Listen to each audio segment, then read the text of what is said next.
Ahmedabad air India విమానం ప్రమాద ఘటనలో మృతుల సంఖ్య అంతకంతకు పెరుగుతోంది. ఈ దుర్ఘటనలో ప్రాణాలు కోల్పోయిన వారి సంఖ్య 274కు చేరింది.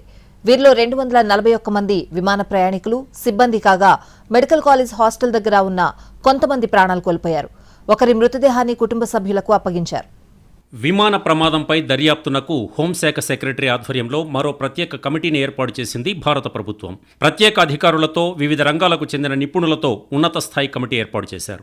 సంపూర్ణ దర్యాప్తు జరిపేందుకు ఈ కమిటీ సభ్యులు దోహదపడతారు. ప్రమాదంపై కేంద్ర పౌర విమాన శాఖ మంత్రి రామ్మోహన్ నాయుడు ఢిల్లీలో ఉన్నత స్థాయి సమీక్ష నిర్వహించారు. ప్రమాదం ఎలా జరిగిందన్న దానిపై దర్యాప్తు జరిపేందుకు ఉన్నత స్థాయి మల్టీ డిసిప్లినరీ కమిటీ ఏర్పాటు చేయనున్నట్లు కేంద్ర పౌర విమానయాన శాఖ వెల్లడించింది. భవిష్యత్తులో ఇలాంటి గగనతల ప్రమాదాలు చోటు చేసుకోకుండా ఓ కఠినమైన ఫ్రేమ్ వర్క్ ను ఈ committee ప్రతిపాదించనుంది.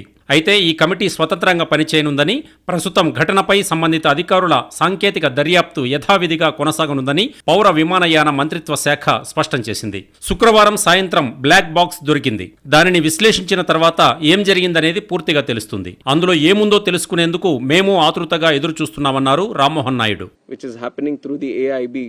Is the recovery of the black box yesterday around 5 p.m. from the site.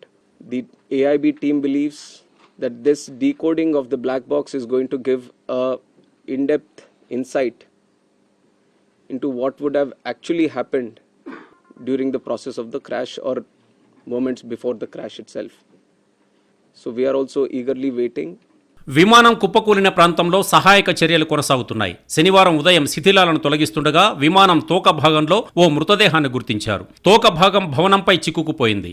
దానిని తొలగిస్తుండగా ఓ మృతదేహాన్ని రెస్క్యూ సిబ్బంది గుర్తించారు.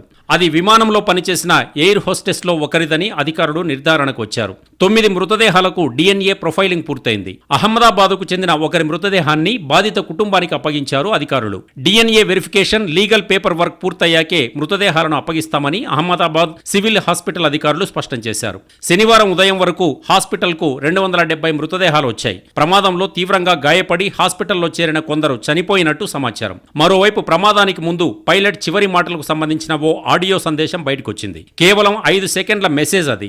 అందులో Air India senior pilot captain Sumit Sabharwal mayday mayday mayday, no power no thrust, going down అని మెసేజ్ ఇచ్చారు. ఆ వెంటనే విమానం కూలిపోయింది.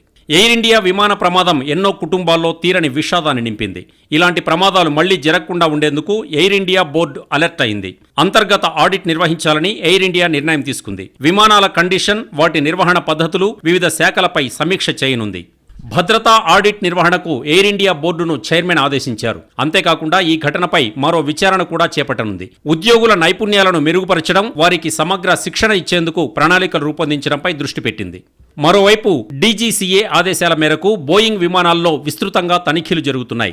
బోయింగ్ 787 డ్రీమ్ లైనర్ సిరీస్లోని 9 విమానాల్లో భద్రతా తనిఖీలు పూర్తి చేసినట్లు, మిగిలిన 24 డ్రీమ్ లైనర్ల తనిఖీలు త్వరలోనే పూర్తి చేస్తామని తెలిపింది. ప్రస్తుతం ఎయిర్ ఇండియా దగ్గర బోయింగ్ 787-8 సిరీస్ విమానాలు 26, బోయింగ్ 787-9 సిరీస్ విమానాలు 7 ఉన్నాయి. బోయింగ్ 787 విమానాలు భారత్కు తిరిగి రాగానే తనిఖీలు చేస్తున్నారు.